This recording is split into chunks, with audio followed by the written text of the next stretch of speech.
When you think of a magazine, you probably envision a fairly flimsy object comprised of ads making up 70% of its pages and destined for the garbage having read it poolside on your most recent vacation.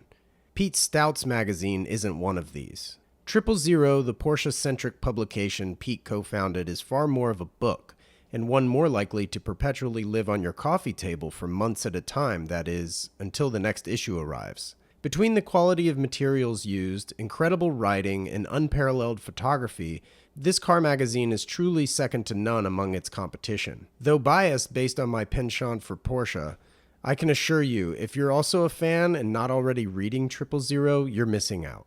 This conversation was an absolute thrill as Pete and I discuss everything from his first job to the Triple Zero limited edition cars Porsche is now making based on his preferences. There are several incredibly touching stories he shares, which honestly had me wondering if I should have broken this up into 2 episodes. I'm proud to say, however, it's all here, so I hope you enjoy it. This episode is certainly among one of my favorites. I'm your host, Wesley Smith, and you're listening to the Standard Age Podcast.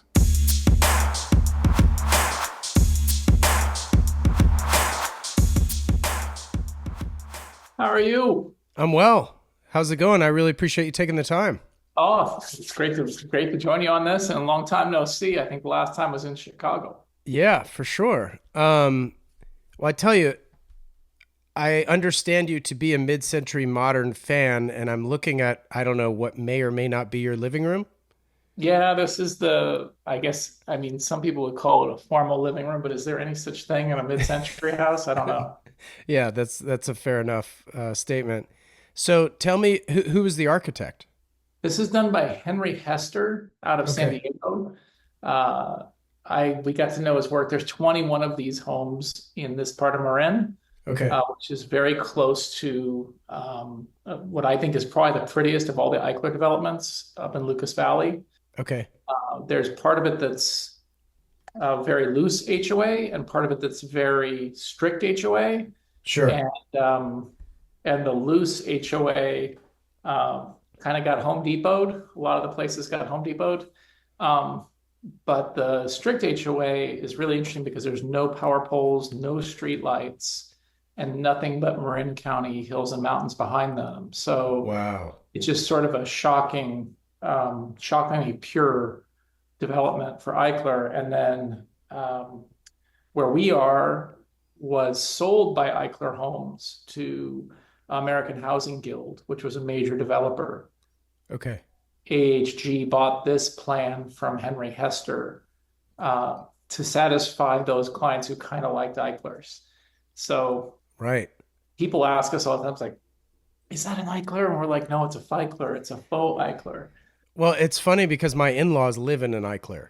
Okay. In Palo Alto. So I'm in San Diego. Your architect is from San Diego. We're kind of flip-flopping. So there's scads of these where you are. There's only 21 in Marin. I've mapped them out like a nerd during escrow, and then there's some of them in the peninsula in Silicon Valley or somewhere around down there. Cool. And then there's literally whole neighborhoods of this one model in San Diego somewhere there. You probably know better than me, but there's it was called. The earliest example, it's contemporary to the 901 of all things. Oh, funny. Yeah. I think the earliest one I saw was 1963. Sure. And this one's a 65 build. So, and they can vary a little bit. They can flip left or right, which they do around here.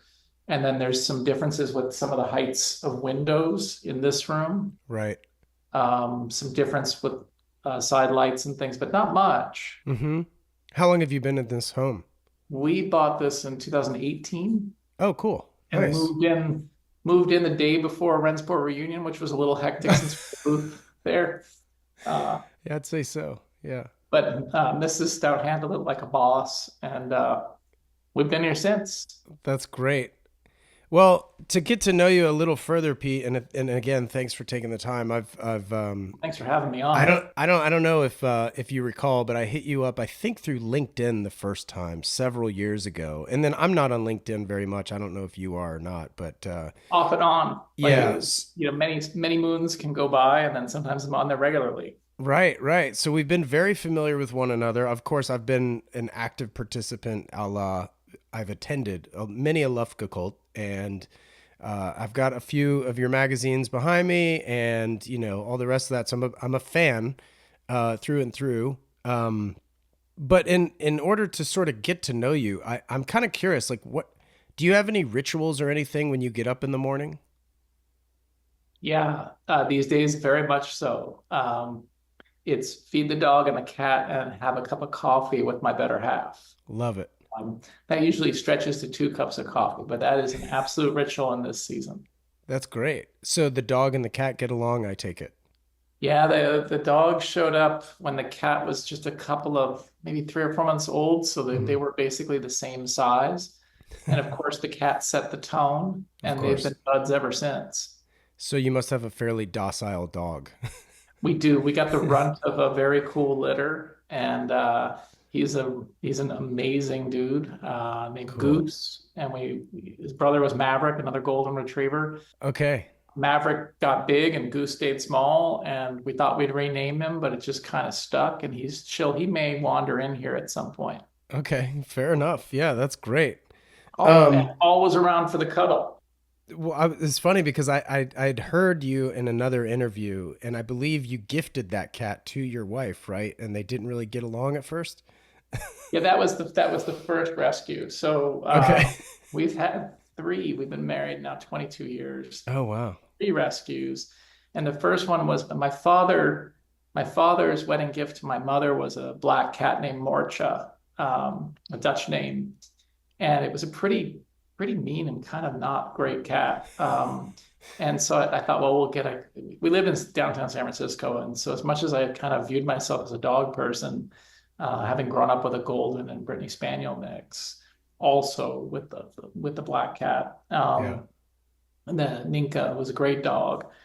But we lived in downtown San Francisco and it just didn't seem right. There were a lot of dogs around, but we both were. She was traveling for her work all the time domestically. I was traveling often for international. Mm-hmm. We shared a GTI back then, and we would Sweet. occasionally put the two keys to good use. I'd drive to SFO, leave it there, and she'd pick it up on her way home. So it just didn't seem fair to a dog. Okay. So I thought, okay, wedding gift, we'll get a Russian blue and rescue. And the cat was supposed to be for her, but didn't really like her that much. And for whatever reason, liked me as much as it could love any human, I guess. Sure. Sure. So the sort of defining moment of it, there were many, because can be hilarious, and this one definitely was. But I would come home and it would do. You speak about rituals. That cat would come around the corner on a long hallway, old school San Francisco hall, like 16, 20 feet. And it would come running around the corner when I got home every day, and then it would come running down the hall, flip upside down, and do a dance for me on its back, unless I tried to touch it, at which point I'd lose a hand. Right. And so I was probably in Europe, and I was somewhere else, and Rebecca came home at the appointed time, and Piper came around the corner to greet and stopped short when she saw it was Rebecca, and then just turned around and walked away. No break dancing for Rebecca. No break dancing for Rebecca. Would also like wake Rebecca up in the middle of the night on purpose. No kidding. Yeah, just not just a nasty. We thought about returning, but we thought, we signed on for it, so we stuck it out. That's crazy. Okay, so the GTI, I gotta ask, as a GTI owner myself, was it a Mark III at that time? Mark Five, Oh, Mark V. Okay. yeah, Mark Five, United Gray, Audubon pack, 4 door, 6 speed manual. It was just a fantastic city car. We sold our Boxster that we shared at that point to get the GTI to kind of grow up. We thought Sure. family was in the future. Okay. And it was followed up by a Mark 6 GTI. That one, Tornado Red on the Plaid without a sunroof. Doug also 4 door, 6 speed, and that's the GTI our daughter came home in. Oh, amazing. Do you still have the car? No, Oh, no. it uh, it was a lease, and it was replaced by a Jetta TDI Sport Wagon, which Okay. I kind of went through a mild identity crisis when we ordered that, and was flipping through the new speed catalog, like what can I do to this thing Right. to like not just be driving a diesel wagon in Marin, and it was a compelling package, all loaded out. It was really kind of a cool setup, those cars. But the car showed up, I drove it, and I was like, nope, not doing anything because it drove great. Oh, wow. Great. But it got diesel gated, so that was the end of that. Oh no. Oh God.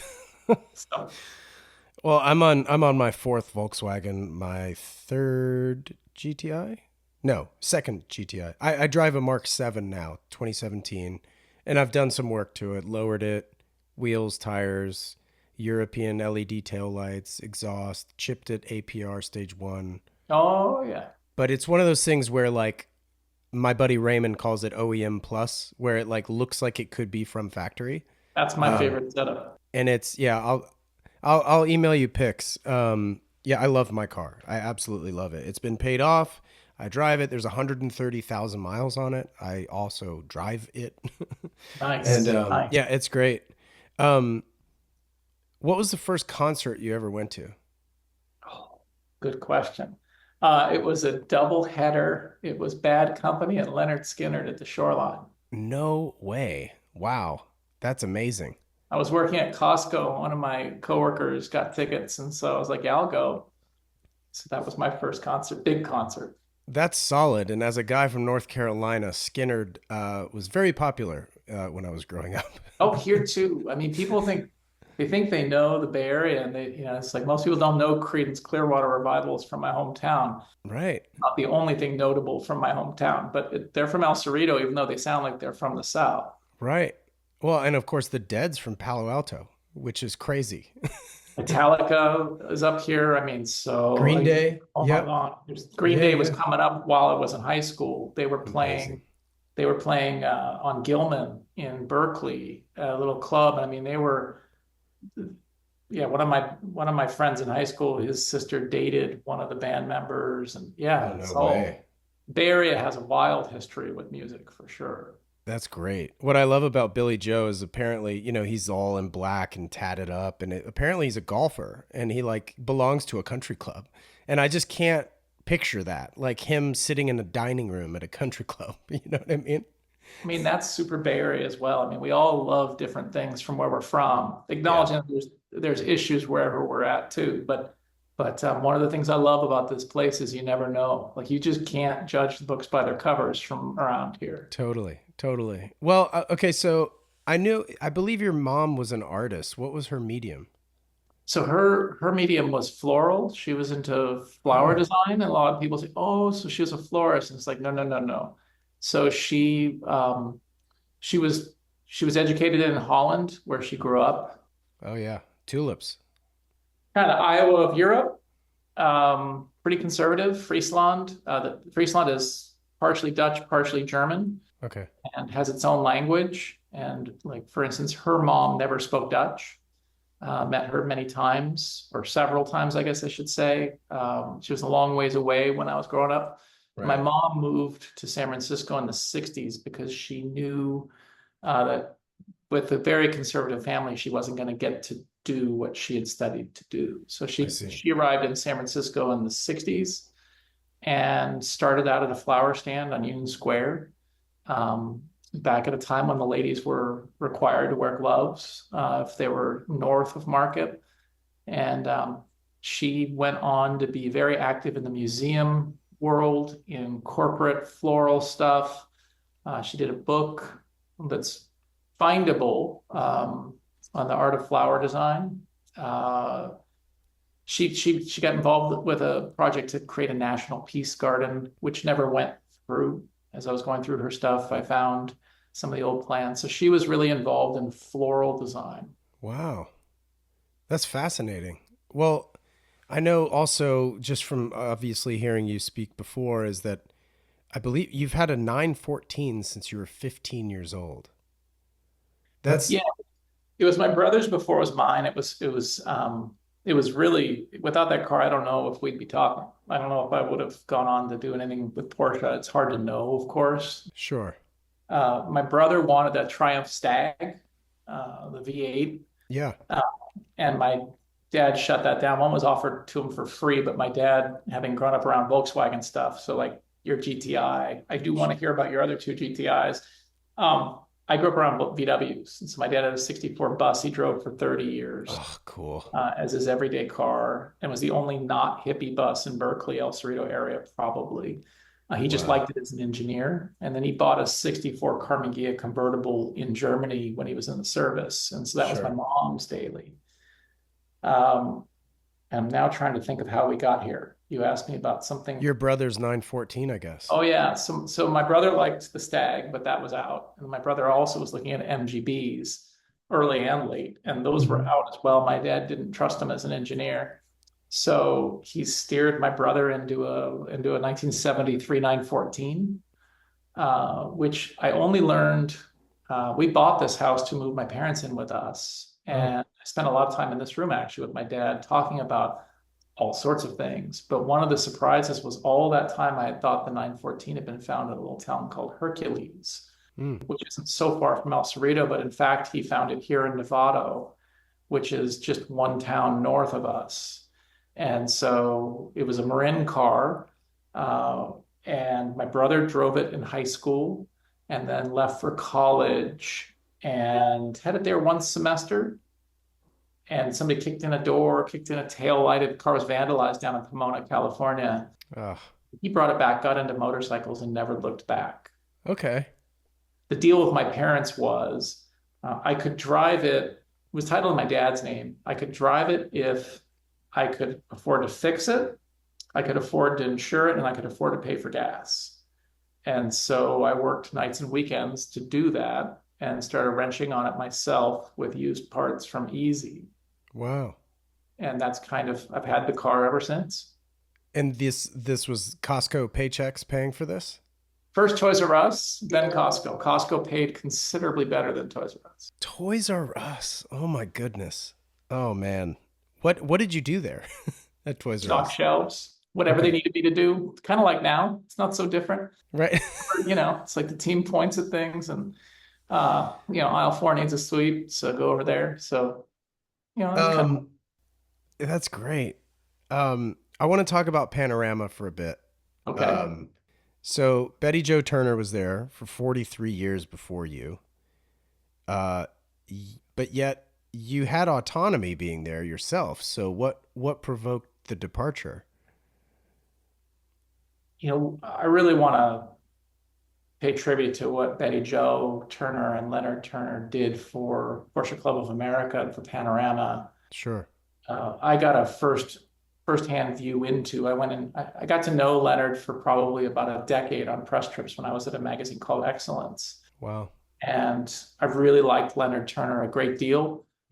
He was he carried so much respect among the press corps, and we're talking about Paul Frere and Joe Roos and some big names in the industry for that I had grown up around, and you could see the deference paid to Dr. Turner. He was just really well liked and very likable. And so I got to know him off and on over 10 years, but never drove with him because he always had his partners. And then later, as some of the partners retired, I started driving with him. And then I got to know Betty Jo a little bit along the way too, largely because of Bob Carlson and Bernd Harling. Bernd Harling put us in a pre-A 356 for a day in the Wow. Alps. And the two of us got in together, this tiny little 356, and we looked down, there's no seat belts. And she'd never driven with me, and she insisted I drive, and I'd never driven with her. And we were kind of, excellence versus panorama. There was like this thing before I got there, and so we sat down and we just went. We went, and I have to say it was the first time I'd driven a Prie. I've driven them since and raced one as well. Wow. That was my first exposure, and everything kind of happens with a delay. Like you brake and then the car brakes, and then you steer and then it steers. And so this was terrifying with her next to me and with no seatbelts in modern Austrian traffic. And you'd kind of go around a corner, turn right, and her shoulder, it was a bench seat. So she'd hit my shoulder, and my shoulder hit the door. And then we go around a left turn, and my shoulder hit her shoulder, and her shoulder hit the door. So you kind of needed each other to stay Kind of still. needed each other. That's right.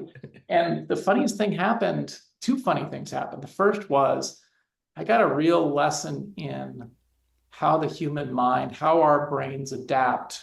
And it was fascinating to me that my first few miles in that car, I was like, wow, this is terrible. Like everything happens with this delay. This is like unsafe.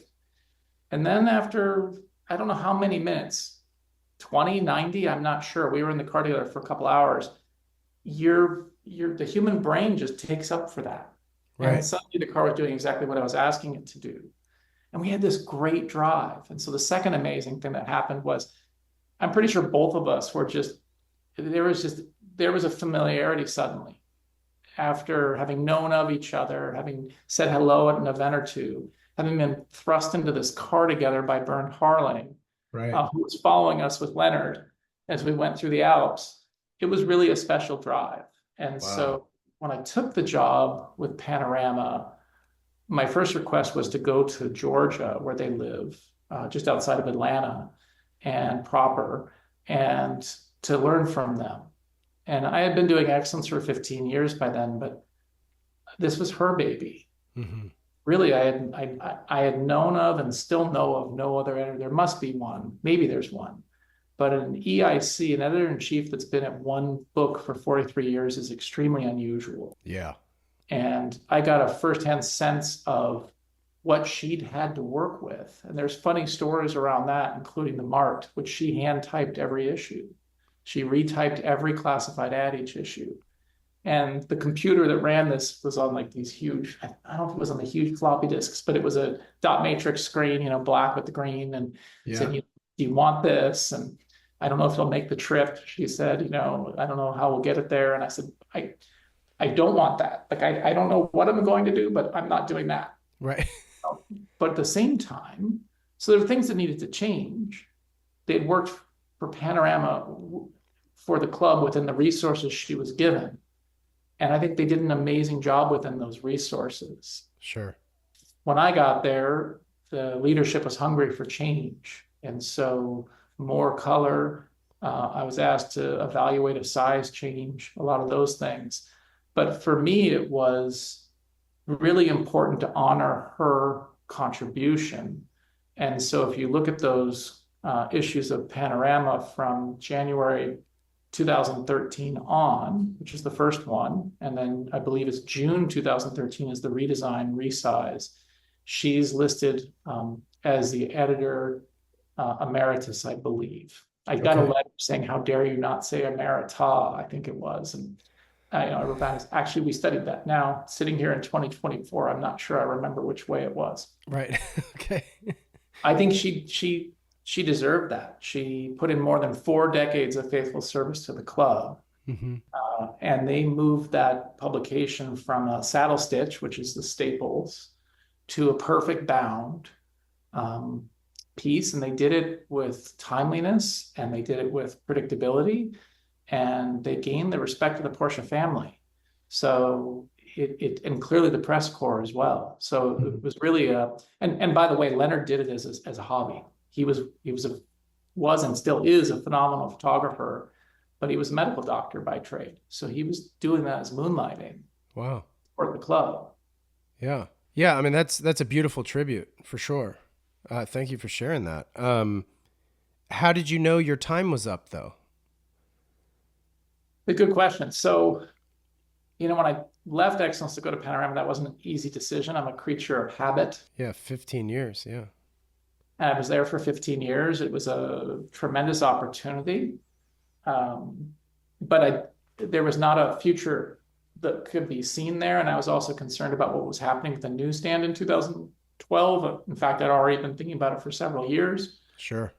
And so that was attractive with the Panorama. I also liked the lack of newsstand waste environmentally. That kind of bothered me. That's a whole other subject, but the newsstand was tremendously wasteful, Yeah.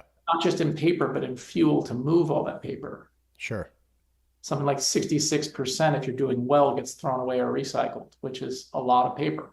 Wow. So I liked that about Panorama. And then I thought the fit was so right that I kind of built everything on a 10-year plan. I thought that was the right scale to build what we built with the redesign of the magazine as well as the business redesign effectively. Rethinking the business model and the advertising model and art model and all these things. And we did that in about 6 months. Wow.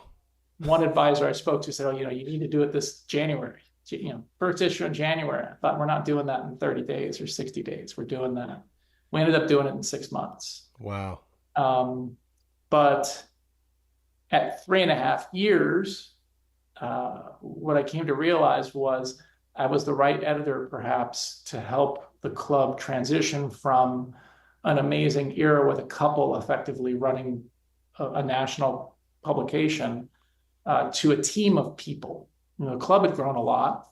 And so we went from Alan, who was a wonderful production manager, and myself to a team of about 6 or 7 great people who lived in various places. I didn't care where they lived. I just wanted to hire the best people within budget. Yeah. And at 3.5 years, I kind of figured out that the team was amazing. And in fact, that team continued on without a new EIC for 10 months. So we set that up so that they were set when I decided to move on. And a big part of the decision was, I think when I went into Panorama, I thought I was really taking a risk. I think that's normal for us. We get into something, we do it for a long time, and we think anything else looks like a risk. Yeah. So I thought to jump to a club publication from an international newsstand was risky in some ways for career. Sure. And what I found was it wasn't as different as I thought it would be in some ways. It was still 60, 70%, 55, 65% advertising. So the form factor was remarkably similar to Excellence. We changed the size a little bit, but really before I got to Panorama and after I got to Panorama, it resembled most magazines in terms of advertising content. Yeah. So that wasn't as different as I thought. And I think the other side is, as long I've been a Porsche Club member almost without exception since high school. Wow. And I kind of realized that there's probably validity to giving the magazine to somebody who's not an events person. But at the end of the day, I'm not as much I'm a magazine wonk like that. I don't know how to do much, but I know how to make magazines. Right. So the weekend comes and the club leadership is typically made up of, not surprisingly, people who go to events. Mm-hmm. And so I think there was, for me, I'm a bit of in that way. I'm happy to be in the back row. Sure. Here we are doing a podcast, but my preference would be to be in the back row of a show or a talk or whatever. Right. Far more so than front row Right. stage. No, I get it. I get it. I mean, I often say this, but that's why Standard H is called Standard H and not Wesley Smith. Like it's not about me. It's about the product. Well, it's about your listener, right? And I think that's a really important lesson. My first boss in the industry, the owner of the first company I went to work for, which was Ross Periodicals, they owned Excellence. Tom Toldrian, the publisher, had a really great phrase, and it was simple enough. It was serve the reader. It wasn't serve the advertiser. It wasn't serve yourself. He laid down a great example in that he didn't put his picture on his column, and I haven't either. Like I liked that. He understood that it was about the reader, not the storyteller. And so I appreciate what you're saying, because people, at least in my view, I don't want to speak for you, but at least my view, people aren't coming for Wesley or Pete. They're coming for the subject matter they're interested in. And if we're so fortunate as to have a part in them finding that information, well, that's awesome. Yeah. Yeah. You often hear this too with musicians. Like they'll write a song and it's theirs, but the second it's released, it's no longer theirs. It's the audience's. Yeah, so some of the photographers I've worked with over the years, I understand, and I've been defending photographers throughout, because they often get taken advantage of. I've been taken advantage of. Yeah. Photos I've sat on a bucket for hours, literally. I sat in a bucket for hours in Germany waiting for the sun to get right for a photo of a 996, and then it was duotoned as somebody's ad, and just, hey, wait, what? But now the other side of that is I've seen photographers, Larry Chen comes to mind, where he Sure. takes that attitude where he's like, hey, get that out there. Like Yeah. I'm doing this for everybody, and I'm just lucky to be getting to do this. Now, he's found a certain kind of success that's rather extraordinary that allows him to more easily take that position. But analogous to what you've said, I used to do live sound. Like that's my real that's I love doing live sound. And that kind of came to an end between digital boards, which didn't do it for me. I like analog boards. Okay. Not many people like analog boards anymore. And then starting a business, that was that. No more of that because I did it volunteer. It wasn't a paid gig. It was a hobby. Okay. So you were like local to a specific venue as opposed to a group or a band. All over the Bay Area, city and North Bay and East Bay mainly. Okay. Probably biggest venue up here was Union Square, Okay. outdoors. But the real privilege in that was serving the audience, serving the people who came, Sure. being a witness to truly great musicians in some cases.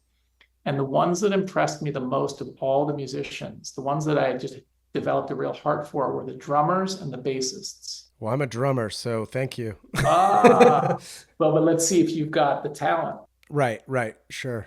Talent from the soundboard that always amazed me was, and it was rare, was when a drummer could clearly, it was like they had a sense of how loud they were in the room. Hmm. And the ones who didn't would just overpower. And so you had to turn everything up and it just became a mess. Right. And it was like they had this sixth sense of almost they could hear themselves back at the board, but that's impossible. Or so I would think. Maybe you can educate me on how they did it. I don't know to this day. And bassists were like that too. The bassists were different. Bassists weren't at risk of overpowering. They were typically amplified only. I mean, it's the only way you hear them. Yeah. The really great bassists were the humblest people. I think about a guy named Ron Stickle. Humble guy, served kids in San Francisco, like built a business around that. Amazing dude, but legit bass player. But he Cool. never made it about himself, and yet he ran the whole band. Like there was the lead, there was the guitarist, there was all that stuff, but Ron was really running the show, and you could Wow. tell bored. And he just laid down the bass, and like everything else came off of that. And he was incredible. Sixth Sense. Wow, that's cool. I was going to ask, did you have a favorite show that you may have done, but it's probably too many to choose from. I didn't do that many. I mean, it's a Okay. hobby. Okay. Sure, sure. But probably my favorite was a Christmas concert actually in Union Square. And there was a dude that showed up to play the sax, and to stay warm, he played up in Macy's. There's a big wall of glass, and people thought he was being paid to play for Macy's for the holidays, but he was actually just up there staying warm. Keeping warm. Yeah. Kept just trying to stay warm, but that wasn't the moment. The moment was that group had I want to say 14-year-old girl as a vocalist. Wow. And when the signal's clean, you could just crank it. Hmm.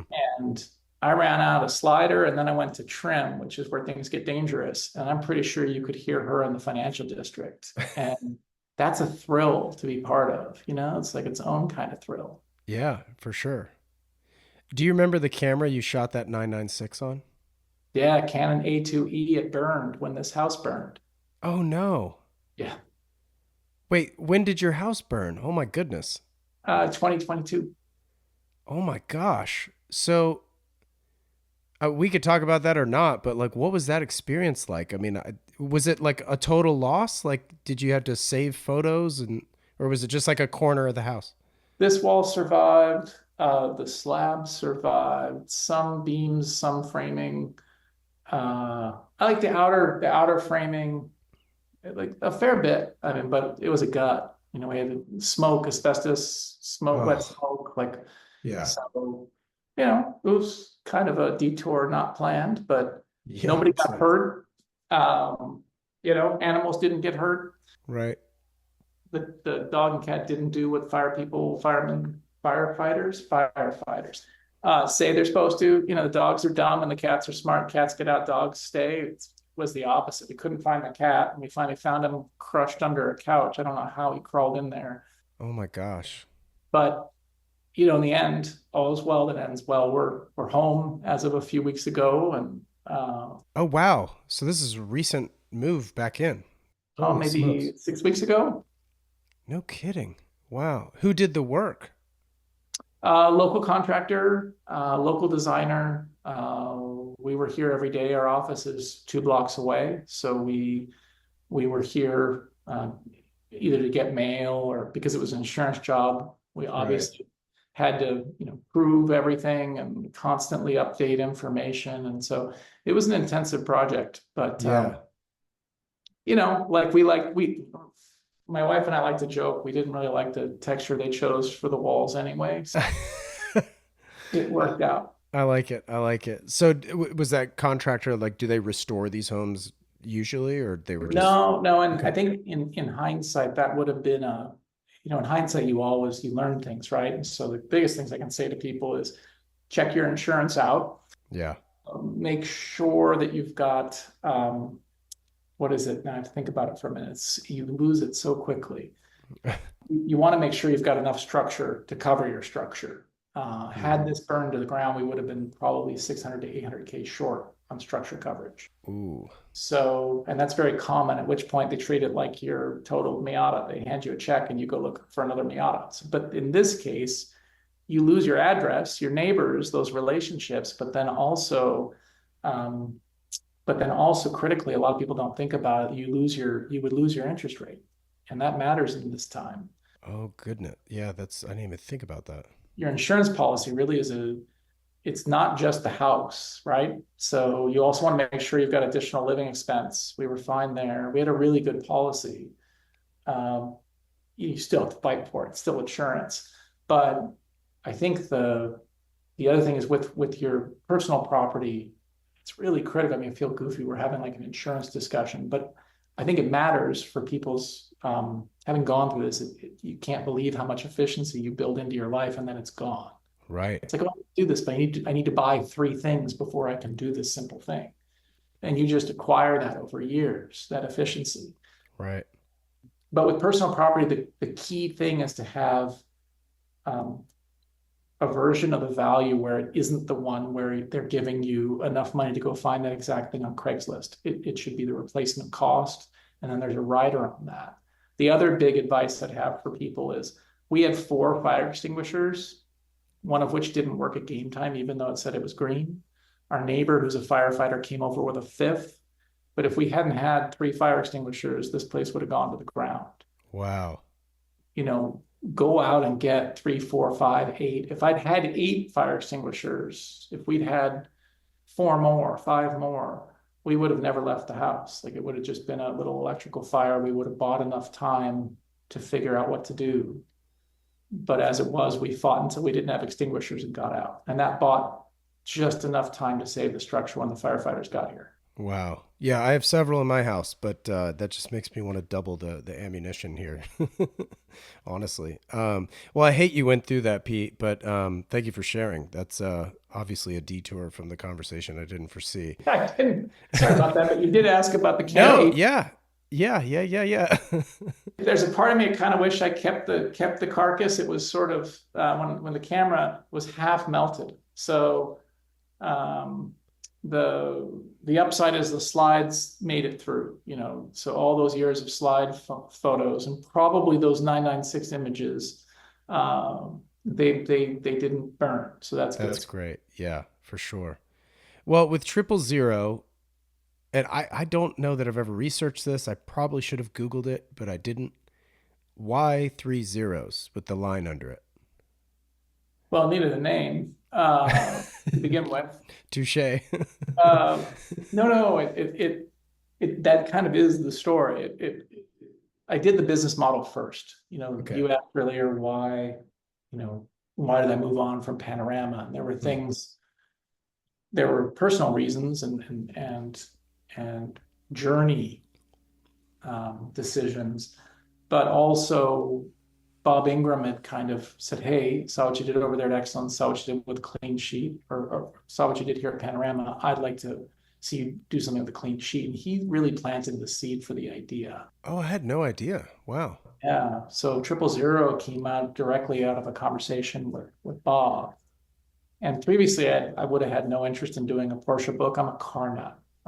Excellence was the job available to me, and then it kind of got me into a track. And so part of the leap where Panorama suddenly is like, that wasn't that much of a risk. Maybe I should do something totally different next. Yeah. So another Porsche magazine wasn't really on my radar. Yeah.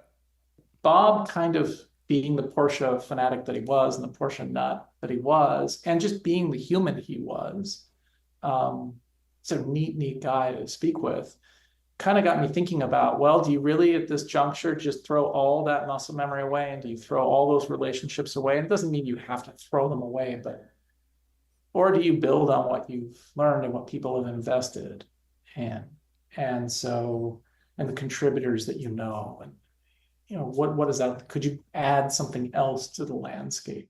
So I Sure. focused on the business model, and the naming was tough. Like I couldn't come up with anything that either wasn't a Porsche trademark, wasn't in use by another publication, or didn't seem cheesy. Right. I made a list because I had nothing. And the list was something down the road of can't be a Porsche trademark, should be of Porsche, but obviously not Porsche. Shouldn't be specific in model. I didn't want to do anything that referred only to the 911 because to me the story of Porsche is broader and more interesting when it's all of it. I want Yeah. to learn how 968s fit in, and I want to see all these details. It's more interesting to me. Universal language, a lesson learned from the Cayenne. That's why the Cayenne's called the Cayenne. We Right. all reacted really, what is with this red hot silly pepper naming? Like what's going on? Credits to Evo magazine for that title, but it universal language made sense. Yeah, you could pronounce it. I wanted to do something that was going to be global, not just California or the US. Right. And then short, excellence, working at excellence taught me you don't want a long name because you're stuck with a long name. Mm-hmm. And Richard Barron came up with a beautiful solution for Panorama, where we redesigned the logo and it could move around and honor the photo.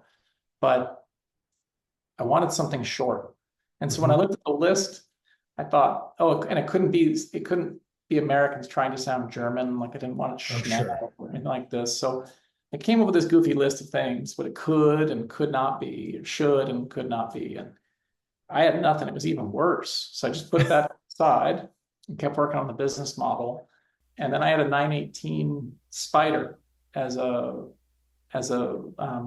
test car, and it was a pre-production car. So the number plate, I was cleaning it for a photographer, and the number plate said 000/918.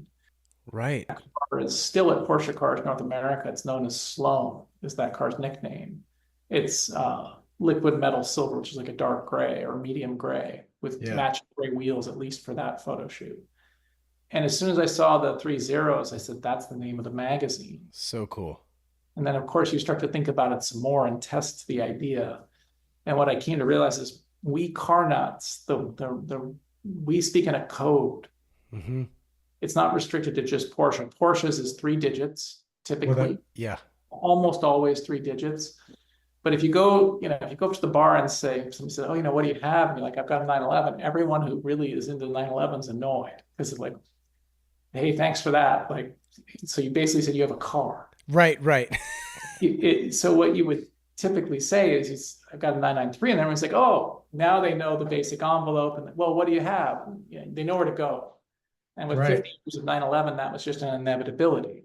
And the same goes for BMW people and S2000 or Miata people or NB or NA or whatever, all E30 or E36. You don't say I've got an M3 if everyone is once again annoyed. Like they want to, whether they want that specificity. And so there's this internal code. And so the 3 zeros are a little bit of a reference to that without being stuck on any one of them. And then finally, they're universal in language. They're short and graphically interesting. So the logo reads either direction. Like the stickers on a window or the emboss on the front cover, when you open it, it still reads correctly on the deboss. Yeah, it's a really good point. Was the font taken from that number plate, or what font is it? Yeah, so hired an old friend and mentor to do some font research. I sketched it out with a Bic pen on a piece of cheap laser printer paper Cool. without the underline yet, just the zeros. And there's definitely some resemblance, but I kind of envisioned a squarish or rectangular-ish Zero. zero. Yeah. And so can't be, I don't want the O from the Porsche. What could we do? Something. Hmm. So he said this is the font I would base it on. So it's based on a font called Q-Type. And then I hired a designer to build out from there, and we built our own numeral set. And the underline came from Microsoft Word while doing issue planning. It just looked funny up there at the At the top. So top. I just highlighted and underlined it to create a break. Right. And it That's how the stuck. logo started. That's amazing. I love these stories. So that's super cool. And if I'm not mistaken, didn't you start Triple Zero as well with sort of a 10-year plan? Yeah, it's good research. The thought there was, Alexander Plevsky became the co-founder, and he was my sounding board early on. Okay. We've been friends for 25 years, and he said, I really want to do this. I want you to do this. I want to see you do this, and I want to do it with you. And I thought, oof, it didn't have a name yet. I was like, whatever this could be, I'd rather have our friendship. Yeah. He said, it doesn't have to be that way. We'll do it the right way. And I'm a big kid, and we'll take the risk together. And Sure. so we did that. Um, and you're gonna have to prompt me. Where was I going with this to answer your question? The 10-year plan. Oh yeah, so that's where Alex comes in for sure. So there was this idea of S, 000S, the subscription S, of a higher level. I see. Um, and one of the advisors, he's on our advisory board still, Derek Dias, CPA, smart guy, just happened to be my landlord and became a good friend at the office. He owned the office building, and we became friends when he found out we were doing Porsche magazines. So He was a Porsche driver. he was. Derek's an interesting cat. We all have our forever cars, our cars that are our jam, and his are 993 C4S. Oh, so beautiful. Great car, Yeah. beautiful. And then a Lexus SC 300s and 400s. Amazing. He's the world's only Lexus SC 300, 400 restorer that I know. And he can't, like, he like tracks them down, has them. I'm sure there's somebody in Japan, but Oh, for sure, for sure. There must be. But at least here in the US, pretty rare. yeah. He's not modding them out, Yeah. but Derek, looked at S on the business plan and just said, walk before you run. Just do the soft cover. And Alex was like, nope, we're doing S from the start. It's like, oh. So part of the thinking that you might be referencing was that the S, we had to come up with something that was delivering value given the cost structure. Sure. I didn't want to do a soft cover case. I didn't want to do a linen case. Those are beautiful. In fact, my laptop's sitting on one right now. But I thought, okay, if you're going to ask people for almost $1,000 effectively, you better deliver something. It better be different. Hmm. So we did a powder coated aluminum slipcase with an interior lining and all this stuff. So Crazy, cool. Yeah. crazy. And we envisioned that we would do 10 years. We thought we'll do each one each year in a new Porsche color. Or one inspired by Porsche in their early years. We later figured out how to get them exact with powder coating. That was difficult in the beginning. But we thought we'll try 10 years, see where things are at, and see if we want to do another 10 years. And then we'll see where things are at because we won't be spring chickens by then. Right. Right. Yeah, totally. I keep looking. What's on your wrist? What's the watch? Is it a Porsche design? Yeah, it's an early one, and you'll have to forgive me. I'm not a huge watch scholar. Oh, it's all good. It's special to me because another mentor, Jerry Sloniger, this was his timepiece, and I got to know Jerry when I was quite young. He was retiring, and I begged him to stay on for a while longer. And Sloniger was the son of an American pilot who was one of the earliest pilots for, I think, American Airlines, wrote a Oh. really great book about his dad, actually, E.L. Sloniger, and also known as Slonny, I believe. And I got to know Jerry on some of my first trips to Germany, and he was pretty wild. He went to the 996 Carrera launch in Germany for excellence. I sent him as like a 23-year-old editor. Um, and he also was there at the first test of the 550 Spiders, like first press that I. So here was a writer who had driven 550 Spider as a press car and 996 Carrera as a press car and everything between. Wow. So I would go over, if I was in Stuttgart, I would take a car and drive up to see Jerry and Edie, his wife, fiery Czech. She was also awesome. And my wife and I would go and see them as well when we were there. And after Jerry passed away, Edie sent me a fax, and it was with shaky writing, and it said, would you like Jerry's watch? Oh man. And I said, was it going to be a Timex? Was it going to be like, I had no idea, but of course it was honored by that. So I sent her a fax back and said I would be honored by that. And this showed up in the mail in its original box with a little piece of graph paper that their address had been written down by either Manfred Janka or one of his assistants, who was the head of PR at the time for Motorsport. And Jeez. so on the buckle of this, it says Jerry, and it says for 50 years, and then it says the Porsche team. And then it says 13/3/1982, which was his 50th birthday. Wow. Um, yeah, so I wear that. And at some point, I'd like to see it go on to somebody else who writes about Porsche, would be the idea. Sure. Yeah, that would be incredible. Wow. Um, you mentioned Bob Ingram, and for those listening who don't really know who he is, incredible collector, was sort of a legend, to say the least. His son Cam, and I believe his brother maybe even as well, run Road Scholars in Durham, North Carolina. And for those keeping score at home, I was there a week and a half ago and took photos of it. So I've been a couple times, having grown up in Raleigh, visited a couple times, and just a remarkable place.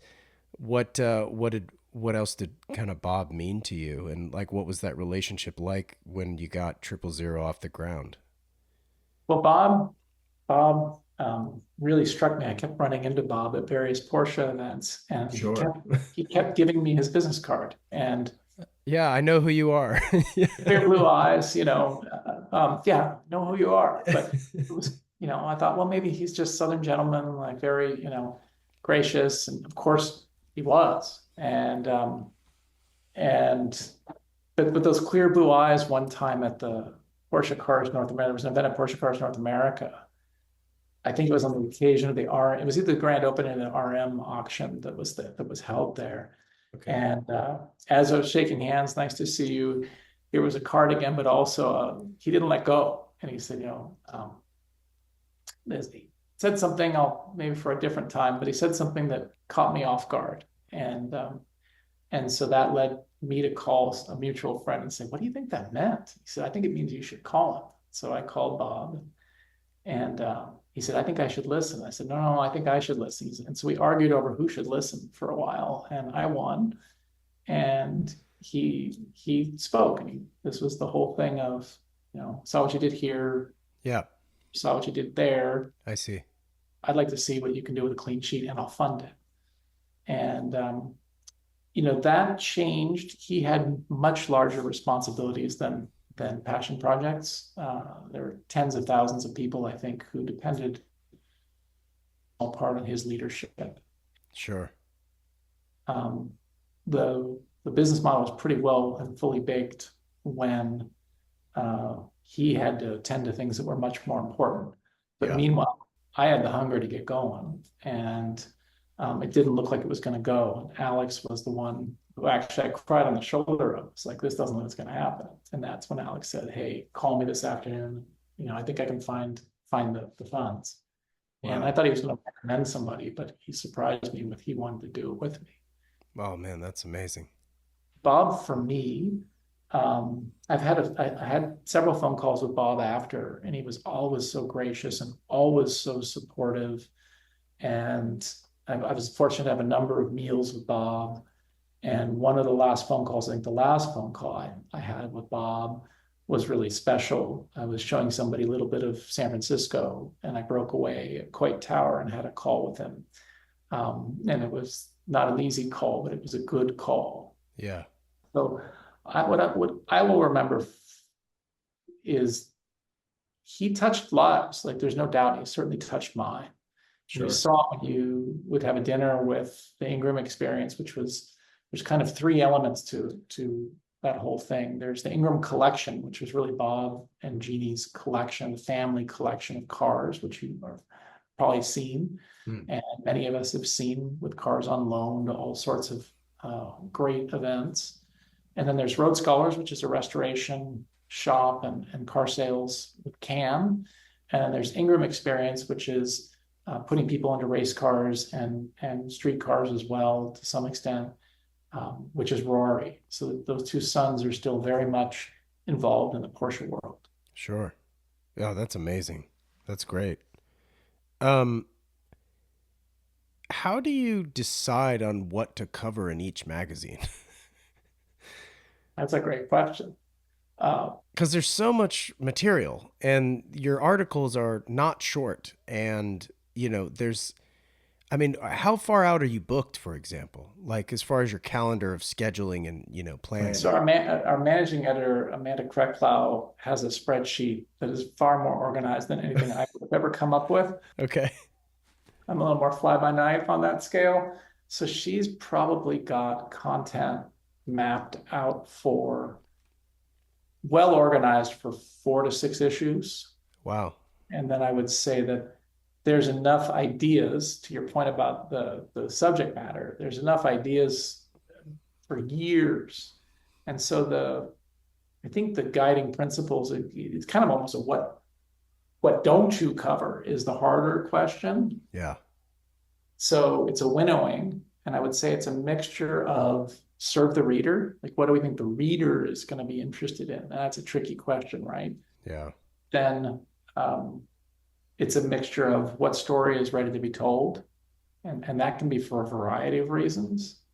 Whether it's a time scale issue, enough time has gone by, or it's the right time to revisit, or sometimes we'll try to do a story and just the pieces don't come together. The photography or the writing or the somebody isn't ready to talk about that, or we don't know the right lead, whatever it might be, or the angle isn't obvious. Hmm. So it kind of self-selects to some extent, and then contributors come with great ideas and develop them. And sometimes those are delivered on time, and sometimes they're not. And sometimes they run into snags, and sometimes somebody surprises us with something new.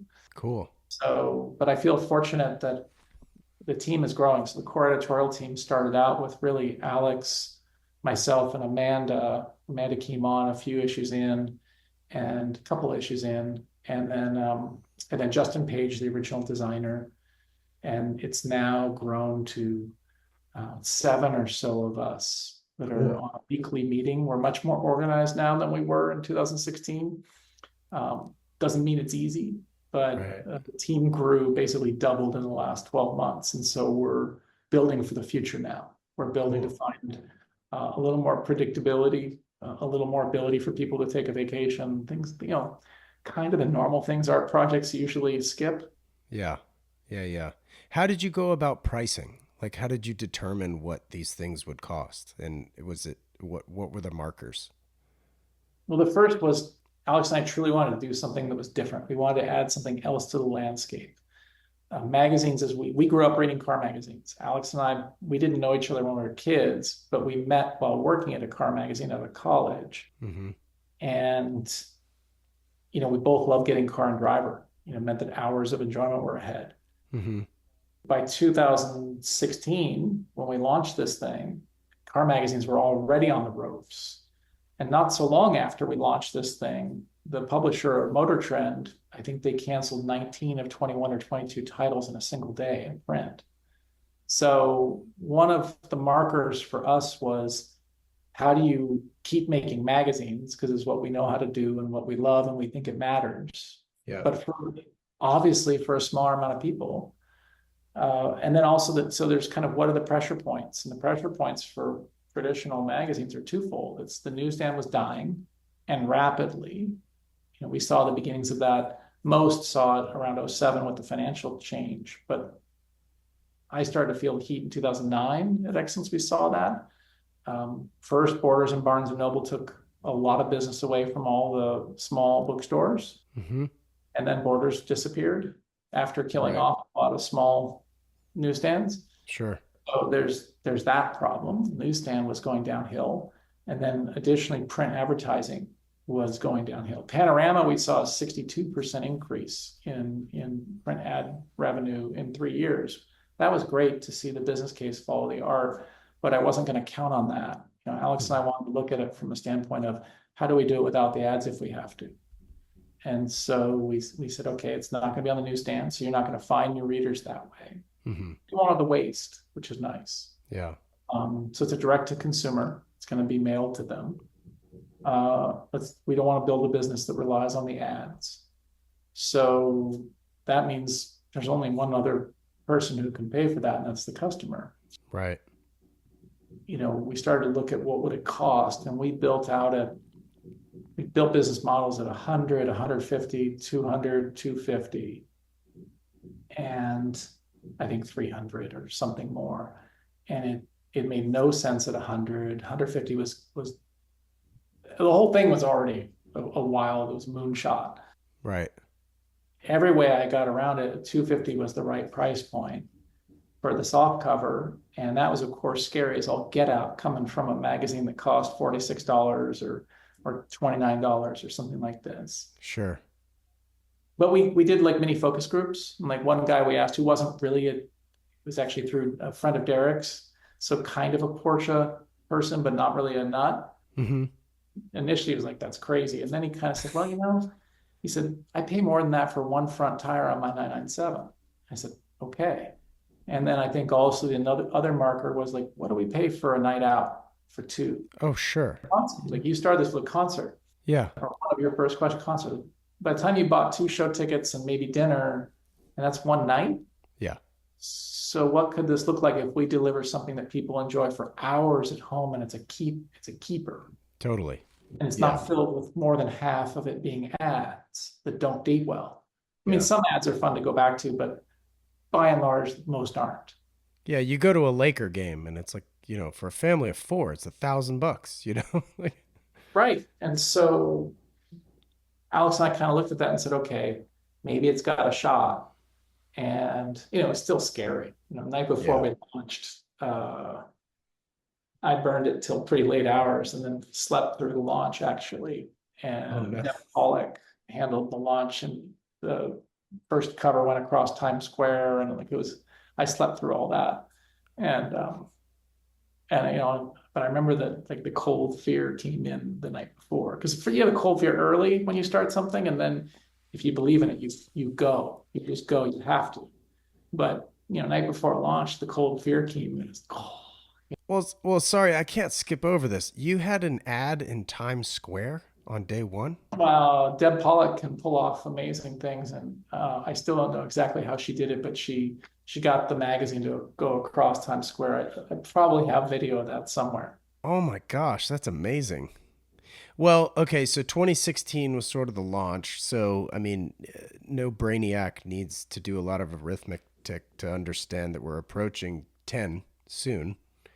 So that's the 10-year plan. So what can we expect as we are matriculating, so to speak? Well, so the business team has doubled as well. Right. We've been thrilled by who's been added, and Sarah Lassick and Larry Lee and Ryan Kwong and Donnelly Austria. I don't think well, you might have met Don at Check It Out. Maybe. No, Don wasn't at Check It Out, but you would have met Ryan and Larry. Okay. Yeah, definitely met Ryan and Larry. Yeah. And so Rebecca and I are thrilled, as everybody. So cool. What you're going to start seeing is 000 in some different places. So we never planned on getting into motorsports. When Alex and I started, we just wanted to make a good magazine. That was it.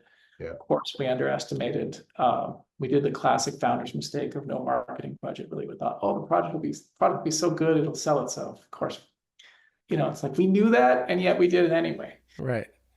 So that started Rare Shades events, and that was really Alex's brainchild. And then we went racing at Pikes Peak on a lark and won, and did another program and won, and then went back to take a car to become the first production street car to go under 10 minutes at Pikes Peak on that course, which is a big deal because it took humans a long time to get under 10 minutes. Yeah. Finally did it with a 910 horsepower Suzuki, and we wanted to go back and do it with just a bone stock 911 Turbo S, or as close to stock as could be within their rules, and to meet their rules for production cars. And then there's been some product edits. We've edited a couple cars with the team at Porsche Sonderwunsch, Porsche exclusive manufacturer, for that could be bought anywhere in the world. Yeah. 900 package 718 Spiders in the world, and currently a 992 Turbo S 000 commission that honors that Pikes Peak car. Yeah, it's so cool. How did you get that sort of permission? Like, how did that, like, did Porsche approach you, or did you approach them, or was it kind of neither? Was it a customer idea? Relationships. I mean, it's just, okay. I did not plan to study Porsche full time since 1997, but that's what happened. And along that road, you meet people, and those relationships, you see them regularly. Yeah. Relationships grow deeper. And we were driving to Pikes Peak and really liked the 718 Spider, except Alex and I don't like Alcantara, except for headliners. We're weirdos. Oh, funny. We both regretted the Alcantara and our GT4s, but there was no choice. So we were talking about how much we liked the 718 Spider somewhere in the wilds of Utah during COVID, because you couldn't fly to Pikes Peak. And I sent a note to a friend, Boris Oppenbrink at Porsche, and just said, hey, really like the 718 Spider, but could your department get rid of the Alcantara? And he wrote back and he said, yes, we could do something like this. He's like, would you like to do a 000 kind of project? And like, I don't know, he probably didn't use the term edition, but it's something that was I have to go back to that text, but it was and so I sat there driving across, Alex was driving, I was like, looking at my phone in my lap in the 718 Spider in the middle of nowhere during COVID, and like, what? So I said, well, we would be interested in talking about that. So about 7 or 10 Teams calls later, the crazy COVID project was approved, and they said, you can now communicate this to your readers. And Alex and I kind of played along. We thought, well, this is fun. Like, we're all stuck at home. So, for sure, the Germans will say, oh, we talked to compliance. Thanks for playing. And in fact, at one point they said, well, how many do you hope to sell? And we kind of poker faced it. We're like, 5.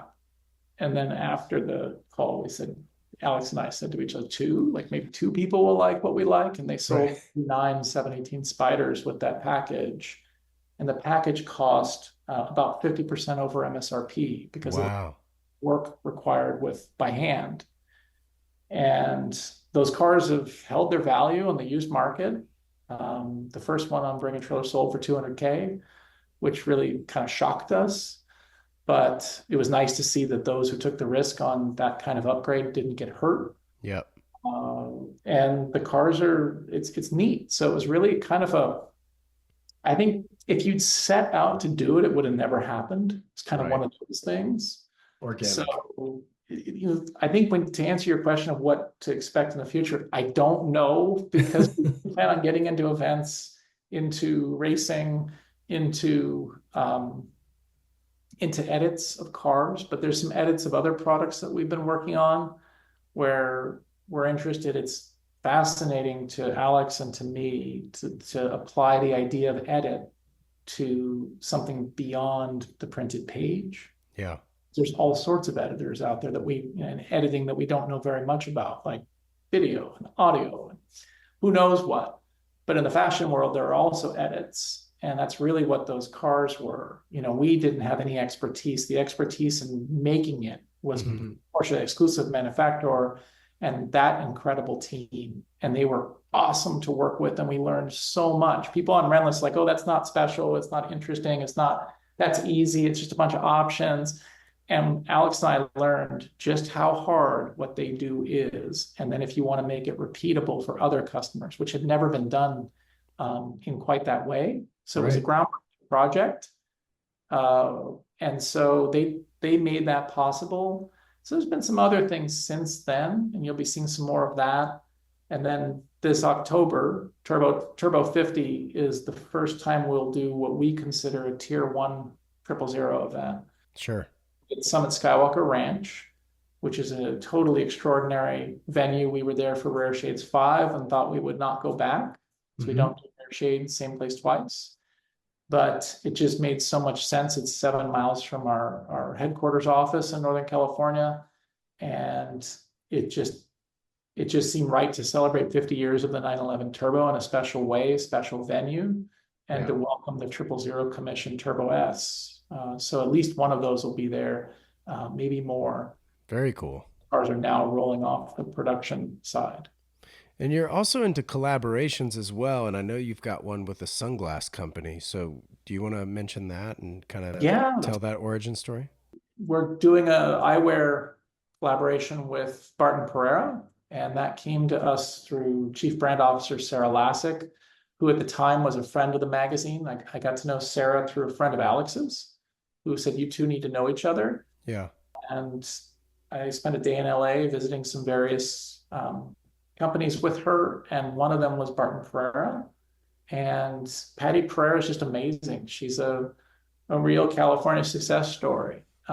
She's worth looking up, and she and Bill Barton started an eyewear company called Barton Pereira. And they were, back then, they had not yet been acquired by LVMH, but they were acquired by LVMH after our project got going. Oh, But it was wow. a real meet in the minds. I didn't know why Sarah wanted me to meet Patty, and I walked in with my Warby Parker glasses because I just needed glasses. And I was suddenly very self-conscious because her design was amazing. I mean, she reminded me of some of the artists I would meet through my mom, Sure. real design world, art side more, museum Hmm. side more. But with Patty, and she started to talk about faceting and the acetate and all these things, that this is just more car people. Like this is just, and she is a car person. Patty loves Cool. Porsches and cars, and her husband Fred has lowriders that are full on art. Like the cars are just art. He started showing me some of these cars, and this is 250 GTO level lowriders. Like these things are just wild how good they are. And I was like, these are my people. Like I love these people. Yeah. Of course, I wasn't walking out of there without a pair of her glasses. But as we started to talk some more, vision is such a critical thing in driving. My Hmm. first coach in car was Hurley Haywood. Wow. His first lessons was eyes up, eyes up, eyes up, which of course we all hear about. And being humans, it can be, I have to remind myself, all these years in, eyes up. And as I'm getting older, my eyes are, I had to go get a pair of Warby Parker glasses because, like a lot of founders, you just keep going. It's like you wear Mm. your uniform, you don't want to think about that stuff. And, I'm amazed by her and her product. So we worked on um, a project to create a kind of a daily driver sunglasses. And there's this immediate, well, you can't do that for everybody. We want it to be for anybody. We Hmm. can't do that because glasses are so personal. Of course they are. Yeah. There have been some that rose above that. And so they set the bar. And the bar is ridiculously high. I mean, you're talking about the wayfarers or aviators here. Right. That's a ridiculous bar. You probably won't get there if you truly set that as your goal, but you can learn. Sure. We worked on a collection with her, and so she's done collaborations with some interesting companies. She was tasked with the eyewear for James Bond for No Time to Die, replacing Tom Ford. Okay. Incredible for this California kid, Yeah. grew up, um, looking for remnants to make. Her mom made her clothes for school. Like a really remarkable story. And so here she is, creating eyewear for Daniel Craig in James Bond, Yeah. out in California. And so then there have been a few other companies, Fear of God and Mr. Tattoo, and a bunch of ones that are too cool for me. I had to look them up. But she wanted to do something with 000, so we did that. Wow, that's cool. There's a couple more on the way here and there. Sure. We'll keep editing where it makes sense. Yeah. Once on a car, you might as well, might as well see what else is out there. Yeah, certainly. Definitely didn't plan on any of these outcomes or sort of outgrowths, but that's part of life too. Yeah, for sure. I think the most important thing is to go. You go and do it and try it, and yeah, and you keep trying, you keep going. Yeah, totally. When do those sunglasses come out? This fall. So Okay. they'll be at Turbo 50, as will Patty Pereira. And I highly recommend having Patty do a personal fitting.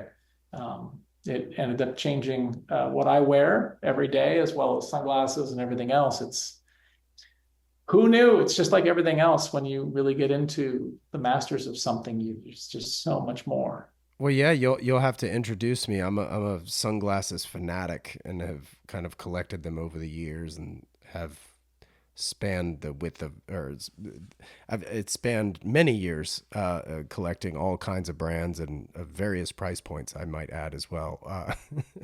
Yeah, you'll Um, have to meet her, because the moment I knew she was really my people, the moment I knew that she was the real deal, mm, her collection of vintage eyewear came out, including what were clearly these. I don't know if it was Chanel, but clearly these displays that were for shows of some kind. right. And it's like, okay, this is collecting on a different level. And then also, you may or may not know, I guess some of, much like motorsport wheels, the very best stuff comes from Japan. Yeah. So their eyewear, their frames are all Japanese, Okay. because the acetate is, in her view, better. You just get a better finish, you get a better quality and precision. So That's what I have. I've got uh, Jacques Marie Mage, which is a very famous brand based. I don't know if they're based. I think they're based in L.A. Yeah, they're Japanese acetate frames, and I've got like three pairs of those. It's an addiction for sure. So now, where is she based in L.A.? she's down there in LA. She's based in West LA. Okay, West L.A. Okay, I think well, she's definitely LA, born and raised, and she has been on the West Side. I think she goes way back on the West Side, but she's on the West Side now. okay, great. I'll be back in L.A. on the 10th of October, so I would love to go, maybe drop by and see her. Um, what's in the garage for you currently? So still the old 914. Sweet. That's just stuck around. It's evolved a bit, and but still narrow body, still to the untrained eye looks like the hooptiest car of Elstreta High School 1992's yearbook, which it was. And but now a little more powerful, a little quicker, about double the power, Oh wow. which isn't a huge amount. It's about 200 horsepower. So, but it's Sure. still narrow body little car, and so kept that. And then a 2018 Carrera, standard Carrera, just standard H spec. It's got an H pattern, 7-speed manual, and no sunroof, and all the sporting options. And it's a weird car. It's paint to sample with PCCB, but it's a base car. So people think that that's an odd combo, but where I like to drive, you really need brakes. They don't get a chance to cool like they do on a racetrack. Where? What color? Brewster green, Oh, cool.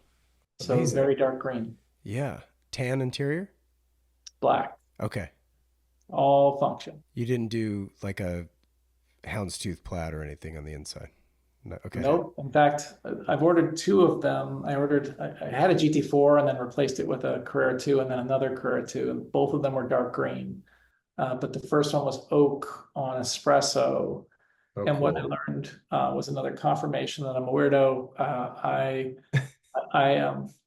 I like the leather. The leather's beautiful. A lot of beautiful hand shaping and work by Porsche. Sure. There's people, and I've seen them doing it, and it's like when they're doing those leather center consoles for like I watched them do the 997, 987 center consoles, is watching them do it in Zuffenhausen. You just want to get that center console, even though you don't necessarily want it because of just how beautiful the work is. Right.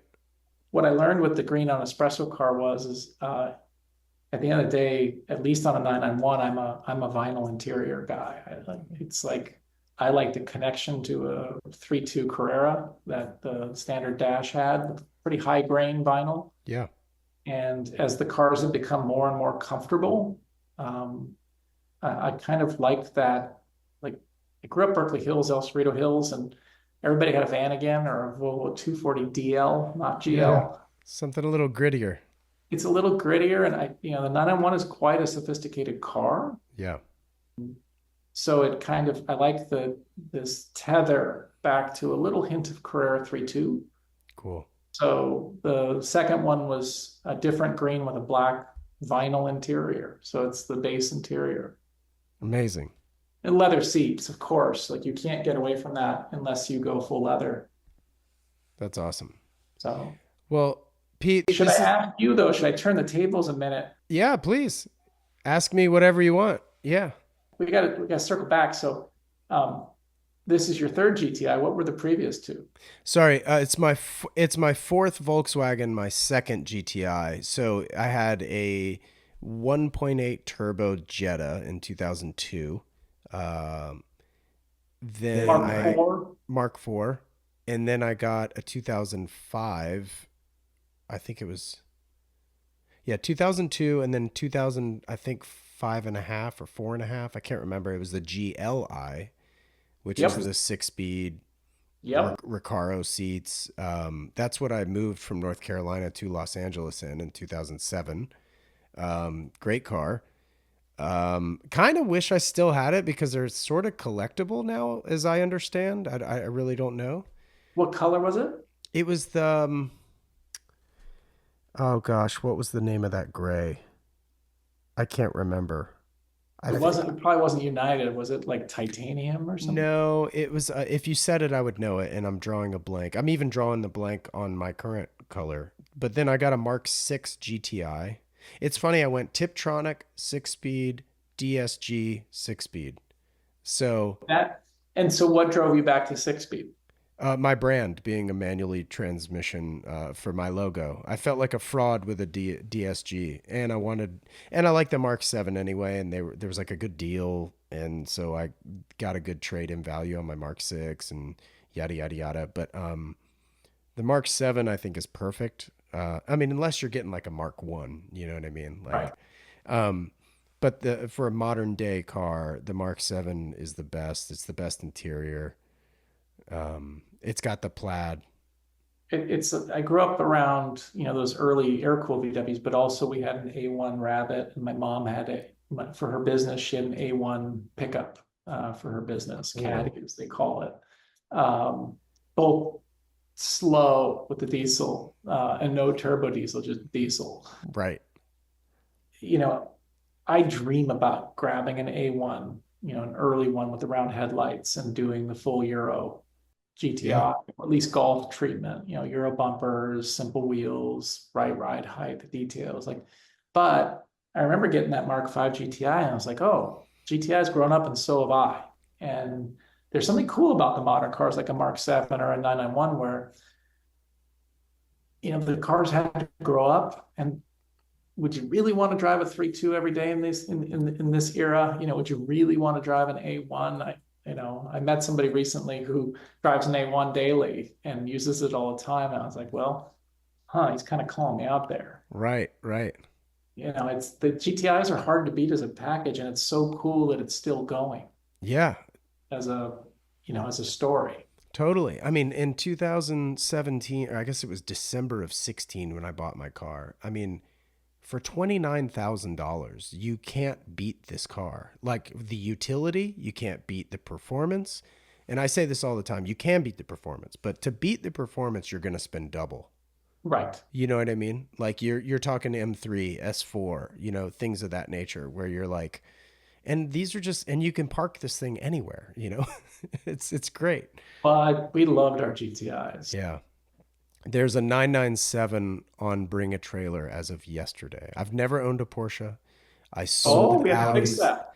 I sold Audis and Porsches in 2004 when the 996s were going out, the 997s were coming in.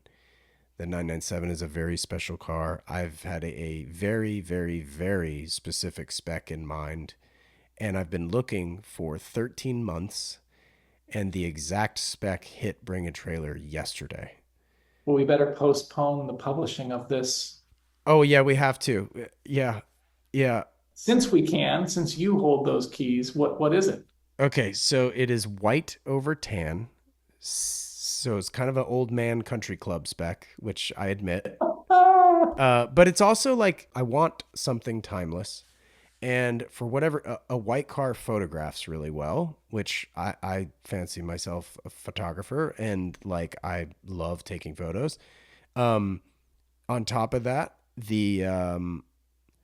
it's kind of a nod. When I think of early 911s, like a 901 or something, I think of it as in white. I think of it as a white car, yep. maybe black, but like I don't want a black car. So the white is sort of a nod to yesteryear. The tan is just classy. Um, and I think when you have a black interior with white, it gets too sporty looking. Like if I ever spec like a GT3, it'd be white over black, of course. But Right, like, right. yeah, as a daily driver, yeah, C2S red calipers, obviously. Yep. You What get year? well 997.1, so an '05 to an '08. This one happens to be an '06. Okay. There's 14,000 miles on it, so I worry that like it's going to cost a lot cuz it's low miles. Yeah. Yeah. I mean, there's an argument. So see how it goes. There's an argument. I'm a big fan of high mile cars if they've been cared for. Like if you're buying the owner, if you're buying the seller. I'm a big fan of higher mile cars that have just been cared for and driven well. Right. So I think see how it goes. I mean, it's low mile cars are great because they typically are in better condition. This thing's like brand new. If you're going to drive it, you're erasing that premium. Right. I have a friend who just got her first new 911 to her first modern 911, Yeah. and she paid up for a low mile car. And the other side is like it was somebody was waiting for her to come grab it for 6 years or 5 years. So I Wow. can see both arguments. Yeah. Um, so We'll see. I hope it works out. And I want Thanks. to, you'll have to send a link to me after this. Yeah. Oh yeah, I'll email you that with a photo of my GTI. Awesome, awesome. Pete, thank you so much. Yeah, no, I was about to hop off. But I do want to ask one last thing, and maybe you can edit this in, maybe you don't. But can you give me a 1 or 2 minute version of where does your brand come from? What Sure. caused you to come up with Standard H? Because I love the logo. The logo is legit and tells me you have a 930 in your future. But what's the story? Well, it's actually a nod to an earlier part of our conversation. It stemmed from my researching of a Volkswagen Vanagon to gut and make it a mobile store. And that was my original concept for my brand. And in the research, I found the shift gate pattern. And I was like, oh, these shift on a standard H, which is how I came up with the name. And so my next Google search was inherently whether or not the URL was available. And standardh.com is owned by Standard Hydrogen Corporation. So that's why I have a hyphen in my URL. Interesting. So in both cases, there was a functionality that drove the logo. Yeah. So Yeah. form follows function. Very Yeah. cool. Yeah. And Yeah. Vantage are one of my happy places, even though I've never driven one. And I have driven one, but I've never been able to buy one because their prices skyrocketed, and now they're $40,000. And I'm like, I'm buying a 911 before then. Yeah, my jam is a late Karat in the dark blue, the Wolfsburg edition. Yeah. That's the jam. There was a guy who converted it to 930 power, which would also go with your hat up here in the Bay Area. It was a late Karat in Wolfsburg blue with the silver lower, the gray lower, and a 930 powertrain. Amazing. Pete, thank you. Thank you so much for this. This was Yeah, awesome. thanks so much for having me on, and Yeah. we'll be seeing each other before too long. 100%. Definitely. Take good care. Thank you, sir. You do the same. You too. Bye bye.